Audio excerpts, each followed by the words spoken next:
Boa noite, a graça e a paz do Senhor Jesus Cristo seja sobre a sua vida, sobre a sua família, sobre a sua casa. O apóstolo Paulo, sempre que fazia essa saudação, ele dizia: graça e paz seja multiplicada pelo poder do conhecimento da palavra de Deus, né? Você vê ele fazendo essas citações. E através do ensino da palavra, a gente consegue distinguir muita coisa. A palavra diz que ela é apta para distinguir, separar intenções de corações, vontade humana, vontade de Deus, vontade espiritual. E no mundo que a gente vive espiritual, nós precisamos do ensino. Então eu fui despertado pelo Senhor para ensinar sobre esse tema. É um tema bem conhecido, mas que muita gente às vezes não conhece da forma bíblica, né? E eu quero falar sobre dízimos e ofertas, né? Quando você olha para dízimos e ofertas, você vai ver várias linhas teológicas apontando, várias igrejas, né? Às vezes o pastor ele não vive da obra e aí ele tem uma ideia sobre dízimo e oferta. E ele diz: não, mas eu não preciso do dinheiro da igreja. Pastores que precisam do dinheiro da igreja, eles até se sentem melhores por não... Para eles é uma honra eles não precisar do dinheiro da igreja. Só que a Bíblia não fala sobre isso. O apóstolo Paulo não fala sobre isso. Ele diz que ele teve a oportunidade de trabalhar para não ser pesado, porque os irmãos não tinham maturidade suficiente de entender aquele princípio. E dízimo e oferta não começou nem termina. Por quê? Porque dízimo e oferta é um princípio de reconhecimento. O que aconteceu quando isso começou? O homem caiu. O homem não precisava trabalhar. Eu vou falar 3 aspectos e 3 pontos principais para você entender. O homem foi colocado num lugar que ele não precisava cultivar nem trabalhar. E ele não precisava pegar em nada. É tipo, você vivia uma vida em que você não se esforçava para nada. A Bíblia diz que o jardim proporcionava para ele tudo. Tinha 4 rios no jardim, né? Qual era o nome desse rio? Frutificação, rompimento, aceleração e crescimento. Olha o nome do rio. A água, quando batia nas sementes, comunicava isso para elas, né? Então você vai estar dentro você vai ver um contexto em que o homem era domínio. Ele dominava, as coisas o serviam. O Senhor disse: você não come daquela árvore. Agora, não coma dela. Do que tiver aqui, tudo está disponível. Ou seja, tudo está livre. E o que aconteceu? O governo mudou. Porque aquilo era um governo do homem. A terra e os benefícios da terra foram criadas para nós. Nenhum benefício da terra foi criado para os animais. Eles foram criados para o homem. O homem era o governante da terra. O homem era o dominador sobre o jardim. E ele passou o domínio para Satanás quando o quê? A mulher ouviu, né? Aí olha, eu vou falar 3 aspectos. O que aconteceu para poder você entender isso? A Bíblia diz: para entendermos isso é importante sabermos como tudo isso começou. Então eu quero usar 3 aspectos. Que 3 aspectos são esses? Adão pecou contra Deus. E por isso a Bíblia diz assim, Gênesis capítulo 3, versículo 17. E a Adão disse: visto que atendestes à voz da tua mulher e comeste da árvore que eu te ordenei que não comesses, maldita é a terra por tua causa. Então a Bíblia diz que naquele momento, por uma quebra de princípio, por uma quebra de ordem, a terra se tornou maldita. Ou seja, se a gente acha bonita a terra hoje, se a gente vê coisa bacana hoje, que a gente diz: olha que coisa linda, né? A Bíblia diz que isso é maldição. Imagina como era o jardim. Imagina o que ele tinha no jardim. A insatisfação de ter tudo trouxe essa quebra, né? Ele quebrou esse princípio. Aí diz assim, maldita é a terra por tua causa, em fadigas obterás dela o sustento, e dela o sustento durante os dias de tua vida. Ela produzirá também cardos e abrolhos, e tu comerás a erva do campo. no suor do rosto comerás o teu pão, até que tornes a terra, pois delas foste formado, porque tu és pó e ao pó tornarás.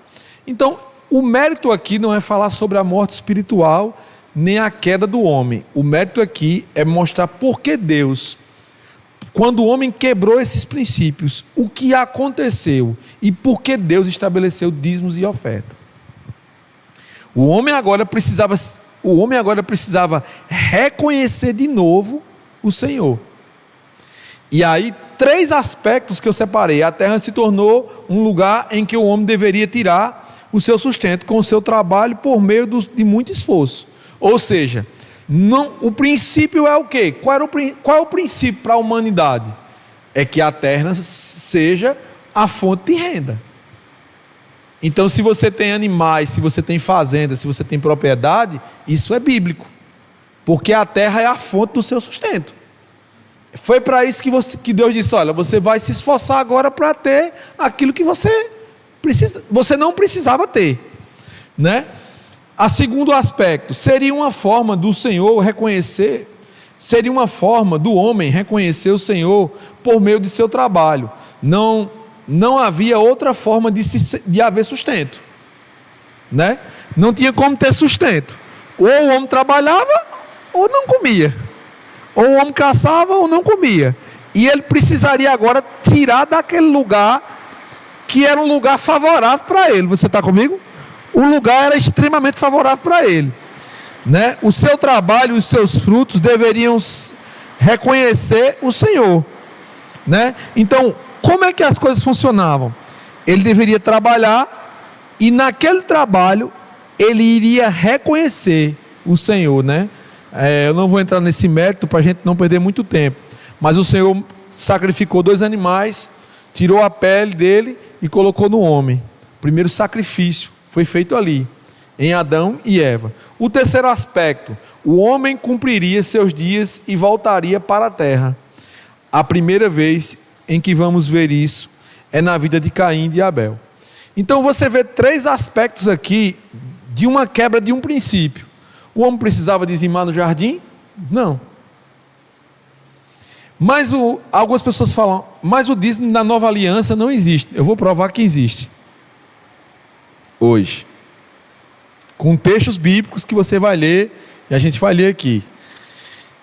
O que era que Deus queria? Porque o homem, foi Deus que tornou a terra maldita? Não. Foi Deus que queria isso para o homem? Não. Era Deus que queria, por acaso Deus estava precisando do dízimo da gente? Não havia sentido nenhum, não há sentido nenhum para Deus o dízimo, mas é uma forma de reconhecer o Senhor. Tudo que fazemos aqui, independente, né? Pastor, naquela época não tinha dinheiro, então seria o fruto da terra. E aí a gente vai ver lá, eu vou acelerar para você entender. Caim e Abel, o que aconteceu? A Bíblia diz em Gênesis 4, aconteceu que no fim de alguns tempos, trouxe Caim do fruto da terra uma oferta ao Senhor. Abel, por sua vez, trouxe as primícias do seu rebanho e da gordura deste. Agradou-se o Senhor de sua oferta, ao passo que a de Caim, sua oferta, não se agradou. Irou-se, pois, sobremaneira Caim, e descaiu-lhe o semblante. Então lhe disse o Senhor: por que estás irado? Por que descaiu o teu semblante? Se procederes bem, não é certo que serás aceito? Se todavia procederes mal, eis que o pecado jaz à porta, o seu desejo será contra ti, mas a ti cumpre dominá-lo. Então aqui a gente vê Deus classificando de novo esse reconhecimento. Olha que interessante, a Bíblia deixa bem claro, né? Da oferta de Caim, Deus não se agradou. Da oferta de Abel, Deus se agradou, porque era primícia, né? Mas pastor, como é isso? Primícia. O reconhecimento ao Senhor, a forma de você reconhecer o Senhor. Pastor, eu peguei meu salário, estou devendo até o cabelo da cabeça, não vou tirar o dízimo não. Caim. Pastor, me justifique isso no Novo Testamento? Nós vamos chegar lá. podemos ver que o Senhor deixa claro que o reconhecimento das primícias era para Deus. Em todo o tempo, essa ligação entre o homem na terra com Deus, a queda do homem trouxe malefícios para o homem. Ele voltou ao pó. Ele ia cumprir os dias na sua vida, do seu suor trabalharia por seu sustento, e disso deveria reconhecer o Senhor em tudo que ele fizesse. Ele não estava livre dessa demanda. Você está comigo? Ah, pastor, mas mudou no Novo Testamento. A gente vai ver isso depois. A Bíblia diz, em capítulo 14 de Gênesis, Melquisedeque, rei de Salém, trouxe pão e vinho, era sacerdote do Deus Altíssimo, abençoou ele a Abraão e disse: bendito seja Abraão pelo Deus Altíssimo, que possui os céus e a terra. Bendito o Deus Altíssimo, que entregou os teus adversários nas tuas mãos. E de tudo lhe deu Abraão o dízimo. Pronto. Então aqui é a primeira vez que a gente vê essa parte 10%. A Bíblia diz aqui que Abraão, de um despojos de uma guerra, separou 10%. Entregou isso a um homem. Porque Deus foi falando em épocas e estações. E os homens foram tendo entendimento. Deus não falava como Ele fala com a gente agora. Levou tempo. Olha quanto tempo a Bíblia diz. Depois de uns tempos, e eu acredito que foi muito tempo, até Caim e Abel chegar com os frutos, né? Aqui a gente já está vendo Abraão, depois, com mais entendimento sobre aquilo, estabelecendo algo, né? E aí, como é que a gente pode saber que é de Deus isso? Porque a Bíblia fala que esse Melquisedeque era um sacerdote que não teve começo de dias, nem final de dias, nem teve mãe, nem teve pai, nem genealogia. Ou seja, para um judeu, ele não era ninguém. Porque a Bíblia quer deixar bem claro que o escritor de Hebreus vai dizer assim: comparado ao Filho de Deus. E aí a Bíblia diz assim, veja como era grande esse Melquisedeque, o qual o pai Abraão, pai da fé, deu o dízimo. Ou seja, a palavra que a gente escuta lá em Gálatas, né? É certo que o menor é abençoado pelo maior. Ele classifica que nesse momento aqui, Abraão deu o dízimo por ser menor que Melquisedeque. Ele está justificando isso para os judeus, dizendo assim: olha, judeus, deixa eu explicar uma coisa para vocês. Abraão, que é o pai de vocês na fé, que vocês colocam ele em alto nível, chegou para Melquisedeque e dizimou. E algumas pessoas falam assim: mas pastor, dízimo é da lei. Dízimo foi estabelecido também na lei, mas isso não é um princípio da lei. Isso não começou na lei. Abraão dizimou. Você está comigo? Então muitas pessoas têm feito confusão sobre esses textos, né? E aí eu separei muitos textos aqui para a gente ler, né? E a Bíblia fala lá em Hebreus: porque este Melquisedeque, Hebreus capítulo 7, versículo 1. Porque esse Melquisedeque, rei de Salém, sacerdote do Deus Altíssimo, que saiu ao encontro de Abraão, quando voltava da matança dos reis, e o abençoou, para o qual também Abraão separou o dízimo de tudo. Primeiramente se interpreta rei de justiça, depois também é rei de Salém, ou seja, rei de paz. Justiça e paz. Isso é um princípio. Olha só o nome do rei, né? Rei de Salém, Melquisedeque, rei de justiça, rei de paz, né? Sem pai, sem mãe, sem genealogia, que não teve princípio nem começo de dias, nem existência. Entretanto, feito semelhante ao Filho de Deus, permanece sacerdote perpetuamente. O que é perpetuamente? O sacerdote levítico, quando o pai morria, o filho assumia. Quando o outro morria, o outro assumia. E isso, a oferta no templo ia sendo estabelecida. Você está comigo? A oferta no templo ela é estabelecida pelo sacerdote levítico. Mas aqui ele está dizendo assim, esse tipo de sacerdócio aqui é perpétuo. E se eu quiser ler mais do texto, vai explicar mais sobre isso. Ele diz, aqui são homens que recebem, mas é na pessoa de Jesus que você dá. De Deus que você dá. Hebreus capítulo 7. Agora, o texto que eu quero falar para você, e eu vou ler mais um pouco aqui, para a gente ir para lá.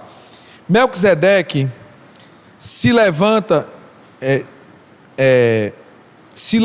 nesse momento aqui, comparado ao Filho de Deus, e a Bíblia diz que Jesus era o quê? Rei sacerdote de uma ordem perpétua, ou seja, ele fez um sacrifício só. Então muita gente quando lê isso, ela fica confusa. Por que ela fica confusa? Ela acha que a lei terminou, Jesus parou por aqui e não precisa dar dízimo mais. Só que ele não leu Paulo escrevendo. Eu vou ler só Hebreus 8, capítulo 1. Ora, o essencial das coisas que temos dito é que possuímos tal sumo sacerdote, que se assentou à destra do trono da majestade nos céus. Ou seja, Jesus está lá como sumo sacerdote, ou seja, intercedendo por nós hoje, né? Então assim, quem é que intercede por nós? Não é Jesus? A Bíblia diz que é ele aqui. Mas esse princípio traz uma grande segurança, um conhecimento ao Senhor através do dízimo e ofertas. O apóstolo Paulo também deixou muito claro para nós. Então eu quero deixar bem claro esse princípio para você aqui. Olha que interessante. 1 Coríntios capítulo 9, grave na sua Bíblia, grave no seu smartphone, porque talvez muita gente vai ser pela primeira vez que está ouvindo esse texto, da forma como eu vou explicar. Versículo 1: não sou eu porventura livre? Não sou eu apóstolo? Não vi Jesus nosso Senhor? Acaso não sois frutos do meu trabalho no Senhor? Se não sou apóstolo para outros, certamente o sou para vós outros, porque vós sois o selo do meu apostolado no Senhor. A minha defesa perante os que interpelam é esta: não temos nós o direito de comer e beber? Também o de fazer nós uma companhia de uma mulher irmã, como fazem os demais apóstolos e os irmãos do Senhor, e Cefas, que significa Pedro? Ou somente eu e Barnabé não temos direito de deixar de trabalhar? Quem jamais vai à guerra à sua própria custa? Quem planta uma vinha e não come do seu fruto? Ou quem apacenta um rebanho e não se alimenta do leite do rebanho? Porventura falo isso como homem, ou não o diz também a lei? Aí para um pouco e vem para cá. A Bíblia está dizendo aqui que Paulo está dizendo assim: a lei fala sobre isso, mas eu também estou falando. Você está comigo? Olha só, Paulo diz: por acaso, o que eu estou dizendo também não fala a lei? Mas eu, como apóstolo, estou ratificando que nós temos esse direito. E aí ele vai dizer assim, porque na lei de Moisés está escrito: não atarás a boca do boi quando pisar o trigo. Acaso é com bois que Deus se preocupa, ou é seguramente por nós que ele o diz? Certo que é por nós que está escrito: pois o que lava cumpre fazê-lo com esperança. O que pisa o trigo faz-o na esperança de receber a parte que lhe é devida. Se nós vos semeamos coisas espirituais, será muito recolher de vós bens materiais? É uma pergunta. Se outros participam desse direito sobre vós, não o temos nós em maior medida? Ele está dizendo assim: olha, se nós semeamos coisas espirituais, não temos o direito de receber coisas materiais? Também não semeamos em maior medida? E aí ele vai dizendo assim, entretanto, não usamos desse direito. Ele não está dizendo que não é um direito. Não, ele não usou o direito, mas é um direito, certo? Ele não usou o direito, mas é um direito. Mas ele diz, entretanto, não usamos desse direito, antes suportamos tudo, para não criarmos qualquer obstáculo ao Evangelho de Cristo. Não sabeis vós que os que prestam serviço sagrado do próprio templo se alimentam? E quem serve ao altar, do altar tira o seu sustento? Assim também ordenou o Senhor aos que preguem o Evangelho, que vivam do Evangelho. Então está o ponto principal aqui. Paulo diz que a lei falou sobre isso, Abraão falou sobre isso, os princípios da palavra de todo o Velho Testamento falam sobre isso. Paulo diz, eu tenho esse direito. Paulo diz, os que pregam têm esse direito, eu não usei com vocês, mas tenho esse direito.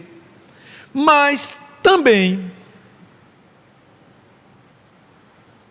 e quem serve ao altar, do altar tira o seu sustento. Assim ordenou também o Senhor, os que pregam o Evangelho, que vivam do Evangelho. Então o que foi que ele está dizendo aqui?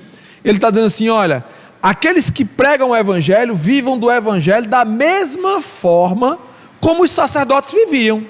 E Paulo está ratificando que Jesus ratificou isso.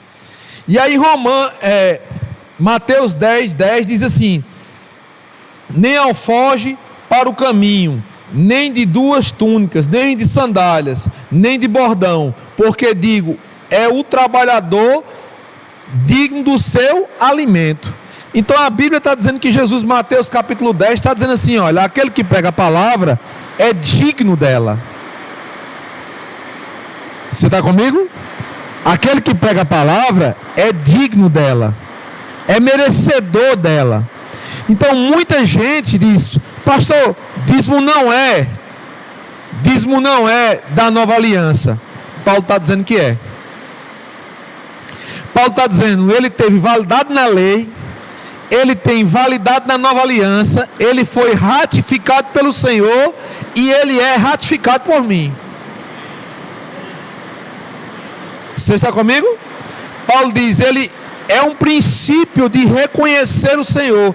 Enquanto o homem estiver aqui, isso rege a vida do homem, não só para as finanças, entendeu? Então esse estudo, esse tipo de ensino que eu estou ensinando para vocês, é algo que é muito importante. Amém? Está chovendo, né? É porque eu estou ensinando, e toda vez que eu estou ensinando, chuva está caindo agora, amém?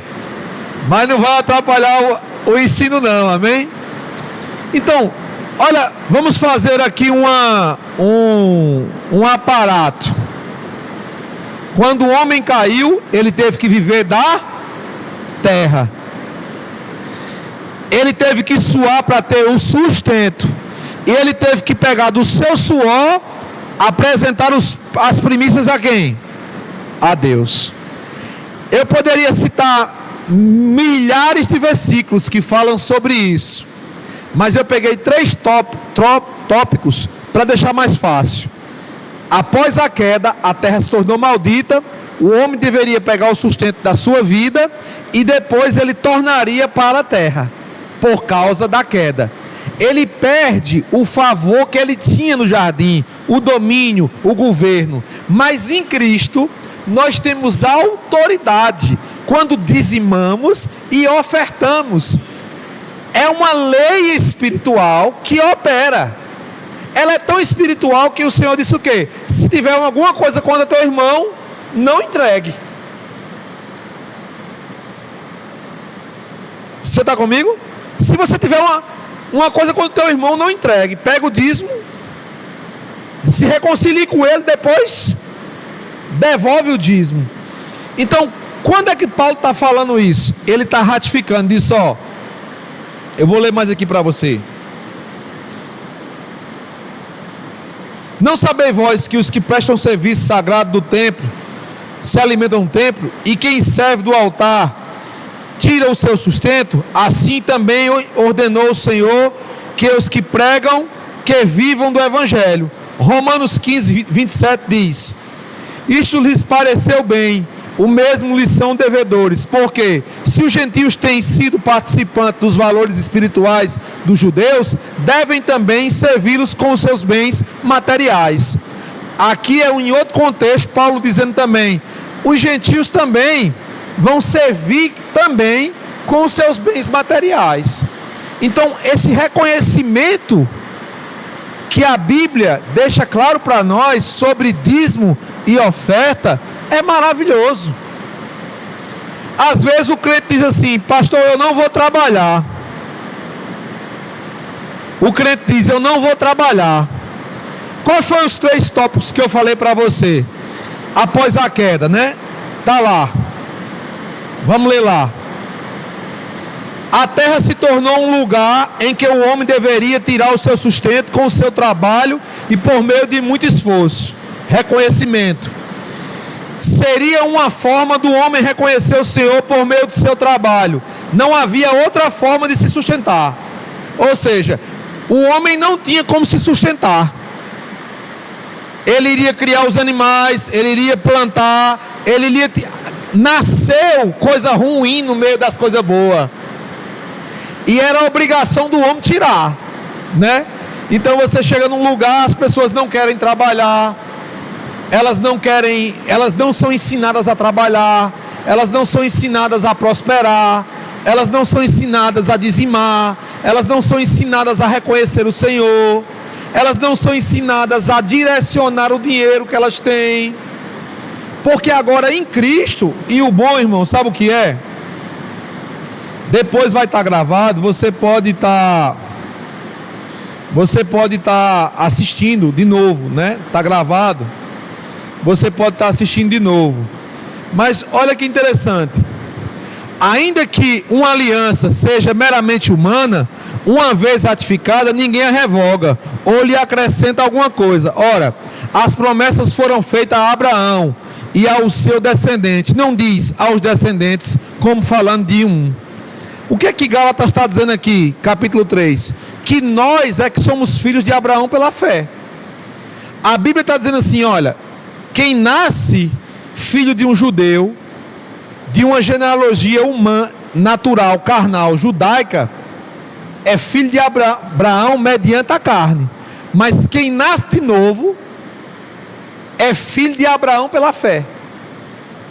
E aí ele diz assim, olha, veja como era grande Melquisedeque, que o pai Abraão que tinha promessa. Irmãos, quem tinha promessa era Abraão.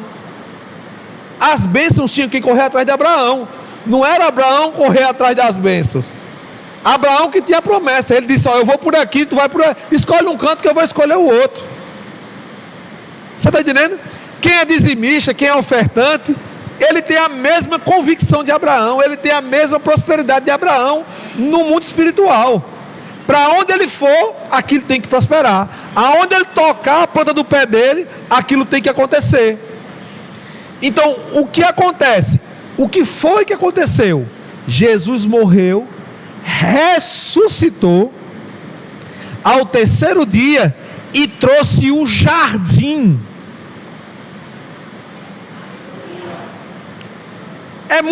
Irmãos, é muito interessante você pensar sobre isso. Adão tinha um jardim, tudo disponível. Aí Jesus ressuscitou e disse: todas as coisas estão debaixo dos pés da igreja. Todas as bênçãos espirituais estão disponíveis. Eu te pergunto, nós não estamos vivendo aquilo que Adão viveu, só que agora é diferente. É pela fé. Adão não precisava de fé para andar no jardim. Adão não precisava de fé para atuar no jardim. Mas agora o cristão, pela fé, ele dizima. Pela fé ele oferta. Pela fé ele reconhece o Senhor. Pela fé ele entende o Senhor. É pela fé. O que Paulo disse? Olha, assim diz a lei, e assim também deixou bem claro o Senhor: os que vivam do Evangelho como do Evangelho. Ou seja, ele fala, quando ele diz assim disse a lei, ele está dizendo assim: a lei dizia o quê? Aí algumas pessoas vão dizer assim: mas não está dizendo 10%. Está dizendo 10%. Por quê? Porque a lei está ratificada. E a gente come animal sacrificado hoje? Quem foi que estabeleceu? Pela fé? Abraão. Quem foi que estabeleceu o dízimo? Abraão, irmãos. Em Abraão, as coisas foram reconhecidas pela fé. Pela fé, Abraão dizimou. Você está comigo? Pela fé, Abraão dizimou. Então, se somos filhos de Abraão, ninguém vai dizimar aqui? Se nós fôssemos perguntar a Abraão agora, perguntar assim: Abraão, você, na estação que estamos vivendo, você dizimaria? Ele dizia: é claro, o Espírito Santo está dentro de mim, ele fala comigo, o Senhor fala comigo, eu reconheço o Espírito Santo dentro de mim. É claro que eu dizimaria, é claro que eu ofertaria, é claro que eu falaria sobre isso, é claro que eu reconheceria o Senhor. Irmãos, o Salmo 50 deixa bem claro que toda a terra é do Senhor, e que os animais, as coisas, e diz que Deus não está preocupado com eles, e eles foram dados para nós. O Senhor diz: por acaso eu estou preocupado com sacrifício? Não, eu quero obediência. Então eu finalizo com essa frase: a experiência de dizimar e ofertar, ela não pode ser entendida no âmbito natural. Ela não pode ser exercida no mundo natural. Por mais que seja um princípio, uma hora você vai naufragar. Mas quando ela é reconhecida pelo que Deus é para você, pelo que Ele representa para você, a alegria vai estar lá. Amém? Eu vi pastores recentemente ensinando fora da palavra, irmãos, sobre isso. Então eu finalizo com isso. 2 Coríntios, Paulo diz o quê? Aquele que semeia pouco, também pouco ceifará. E a oferta, irmãos, eu tive uma revelação, já falei na igreja, vou falar aqui para a gente finalizar. A oferta é a única coisa que o Senhor diz o quê? Ele diz: segundo o que está proposto no teu. Ou seja, Deus é tão bom que Ele deixa que você conheça teu coração, quando se trata de oferta. Porque a oferta, o dízimo não, é dele, nós devolvemos. Mas a oferta, irmãos, é nós quem damos. O dízimo você devolve, mas a oferta, você quem dá. Amém? Posso orar? Pai, obrigado, Senhor, pela unção do Teu Espírito. Obrigado pela Tua graça que nos fortalece. Entendemos que pelo Teu Espírito fomos formados, e entendemos que reconhecemos Você, Senhor, nos dízimos e nas ofertas. E eu declaro que uma geração sábia, uma geração de compreensão, entenderá sobre dízimo e oferta. Isso se multiplicará em nome de Jesus. Amém.